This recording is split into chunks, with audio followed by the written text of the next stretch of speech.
मुझे पता चला कि मेरा पति हर रात आधी रात को ट्रक के पीछे चुपके से चला जाता है। शुरुआत में मैंने इस पर ज्यादा ध्यान नहीं दिया, लेकिन उस दिन जब मैंने खाना बनाया तो उसने 2 हिस्से लिए और फिर से पीछे जाकर दरवाजा चोरी छिपे बंद कर लिया। अगले दिन जब हम गाड़ी चला रहे थे तो मुझे अचानक पीछे से कुछ हिलने की आवाज आई। ऐसा लगा जैसे कोई अंदर से दरवाजा खटखटा रहा हो, लेकिन मेरे पति ने रेडियो तेज कर दिया और कहा कि उसे कुछ सुनाई नहीं दे रहा। मेरे पास कोई विकल्प नहीं था। उस रात मैंने जानबूझकर अच्छे से तैयार होकर उसके करीब आने की कोशिश की, लेकिन उसने मुझे दूर धक्का दे दिया और फिर से पीछे जाने लगा। मैंने उसे रोकने की कोशिश की, लेकिन वह तुरंत गुस्सा हो गया। उसने कहा कि वह केबिन में किसी और के साथ सो नहीं सकता और अगर वह सो नहीं पाएगा तो अगले दिन लंबी दूरी कैसे ड्राइव करेगा। मेरे पास कहने के लिए कुछ नहीं था। जैसे ही मैं लेटने वाली थी मुझे फिर एक अजीब सी आवाज सुनाई दी। मैं तुरंत ट्रक से बाहर कूदी और देखा कि पीछे का हिस्सा जोर जोर से हिल रहा था। मुझे तुरंत लगा कि कुछ गड़बड़ है। मैंने पीछे का दरवाजा खोलने की कोशिश की ताकि पता चल सके कि अंदर क्या हो रहा है, लेकिन तभी मेरा पति अचानक अंदर से बाहर आ गया। वह पसीने से भीगा हुआ था और मुझे बहुत बुरा एहसास हुआ। मैंने जिद की कि मैं अंदर जाकर देखूंगी कि क्या छुपाया गया है, लेकिन उसने मुझे धक्का दिया, मुझे फिर दूर ले गया और चिल्लाया कि मैं सब कुछ खराब कर रही हूँ। उसने कहा कि अगर इस माल में कुछ भी गड़बड़ हो गया तो हम दोनों को बेच देने पर भी नुकसान पूरा नहीं होगा। यह सुनकर मुझे फिलहाल चुप रहना पड़ा, लेकिन मैं अब भी जानना चाहती थी कि अंदर क्या राज छुपा है। मंजिल पर पहुंचने से पहले उसने मुझे टायर चेक करने को कहा। जब वह मजदूरों को व्यवस्थित कर रहा था मैंने सब कुछ चेक किया और कुछ भी गलत नहीं पाया। फिर मैंने देखा कि पीछे का हिस्सा बहुत कसकर ढका हुआ था। तभी मैंने मजदूरों को आपस में फुसफुसाते सुना। वे कह रहे थे कि हर बार वह 2 वर्ग मीटर जगह खाली छोड़ देता है। अगर वह पूरा भर दे तो हर चक्कर में कुछ 100 ज्यादा कमा सकता है। उन्हें समझ नहीं आता कि वह ऐसा क्यों करता है। इससे मेरा शक और बढ़ गया कि अंदर कुछ छुपा हुआ है। मैं दौड़कर दरवाजा खोलने गई, लेकिन वह फिर से गुस्से में फट पड़ा। उसने मुझे पीछे से दूर रहने की चेतावनी दी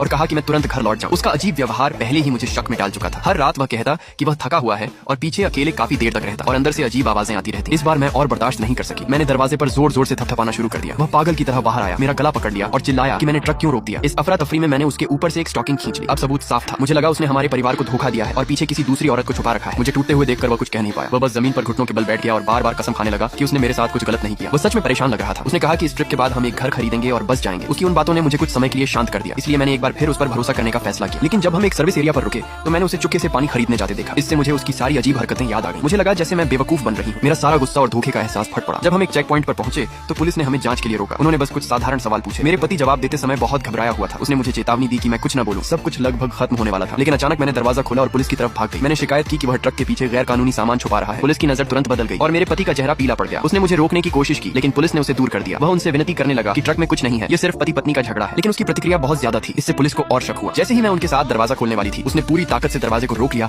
और चिल्लाने लगा कि इसे खोला नहीं जाना चाहिए। अगर यह खुल गया तो हमारा परिवार खत्म हो जाएगा। पुलिस ने उसे पकड़ लिया और बैकअप बुलाया। मैं ठंडे दिल से उसे उसकी आखिरी कोशिश करते हुए देख रही थी। मुझे लगा मैं हमारी इज्जत बचा रही हूँ। जैसे ही ताला धीरे धीरे खोला गया हमारे सामने एक चौंका देने वाला दृश्य आया। अंदर कोई अवैध सामान नहीं था, बस अजीब आकार के एडल्ट प्रोडक्ट्स के ढेर सारे बॉक्स थे। माहौल तुरंत ही असहज हो गया। पुलिस ने वहीं मुझे डांटना शुरू कर दिया। कहा कि इस तरह का घरेलू मामला उनकी संसाधनों की बर्बादी है। मेरे पति ने तुरंत मौका पकड़ लिया और माफी मांगते हुए कहा कि वह ये सामान सिर्फ एक्स्ट्रा पैसे कमाने के लिए ले जा रहा था और उसने ओवर रिएक्ट किया क्योंकि उसे शर्म आ रही थी और डर था कि मैं नाराज हो जाऊंगी। मुझे शर्म और दुख दोनों महसूस हुआ और मैंने तुरंत उससे माफी मांग ली। ऐसा लगा जैसे मामला खत्म हो गया हो, लेकिन असल में यह सब उसकी सोची समझी चाल थी। सड़क पर चल